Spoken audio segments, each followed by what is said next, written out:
एसो हमहू चलम राजा बैजू नगरिया, जाके बुक क दी पिया एगो गड़िया।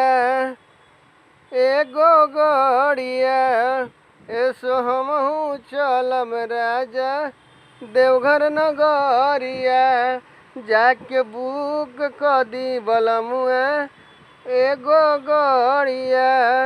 त साया साड़ी किन के ले आई गेरुआ कलर के, जाके बजरिया। ए जी साया साड़ी किन के लाई गेरुआ कलर के, जाके बजरिया। सो कांवर लेके चलम बलमुआ देवघर नगरिया, सो कांवर लेके चलम बलमुआ बन के कांवरिया। सो कांवर लेके चलम बलमुआ बन के कांवरिया, सो कांवर लेके चलम बलमुआ देवघर नगरिया।